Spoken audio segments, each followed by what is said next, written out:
A murder case that began with 10 defendants now down to just 3, and the charges they're facing tonight now reduced. And tonight, the family of Irvo Otieno, attorneys and a legal expert are weighing in after second-degree murder charges were dropped for 3 people arrested in connection to Otieno's death, dropped down to involuntary manslaughter. You're watching 8 News at 11. I'm Deanna Albritton. Eric Phillips has the night off. That recent decision coming from Dinwiddie's top prosecutor today. The charges stem from Otieno's in-custody death as Henrico County Sheriff's deputies and state hospital workers pinned him to the floor for about 11 minutes as they tried to admit him in the midst of a mental health crisis. 8 News reporter Roland Wilson joins us in studio tonight after talking with some of those folks who are connected to this case. And Roland, please bring us up to speed. Well, Deanna, this is just one of many changes in this case. While the defense attorneys are still trying to maintain their defendant's innocence, Irvo's mother tells me she's devastated.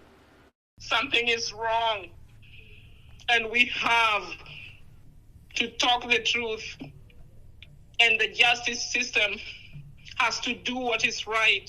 A grieving mother sharing her reaction tonight after Dinwiddie's top prosecutor reduced the charges for the 3 remaining defendants arrested in connection to the death of Irvo Otieno. Every progress that was made initially with those indictments is now being repealed. One by one, their hands are being unbound. The decision to downgrade the charges to involuntary manslaughter comes just weeks after the second-degree murder charges for 7 of the people arrested were dropped. Do you feel that you're getting justice? No, this does not feel in any way like justice.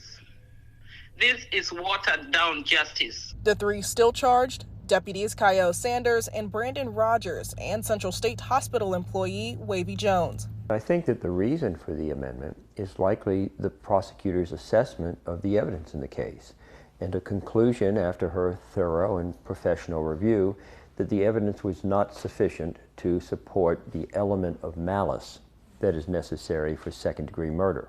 Legal expert Steve Benjamin says the decision changes their potential consequence significantly, going from a maximum 40 years behind bars to 10. The prosecution, under the amendment now, will try to prove that the defendants were acting improperly in their discharge of their duties.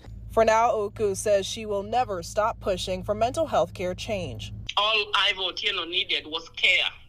What I got was my son back in a box, and no parent should have to fear to take their children to the hospital or their loved ones. Now, I reached out to the attorneys for the remaining defendants. Jones's attorney declined to comment. Sanders' attorney tells me in part, "We did not object to today's amendment of the charge to involuntary manslaughter. As we all know, this was an incredibly difficult situation, and Mr. Saunders shares the sadness everyone feels at the passing of Mr. Otieno." Now, I have yet to hear back from Rogers' attorney and Dinwiddie's Commonwealth's attorney.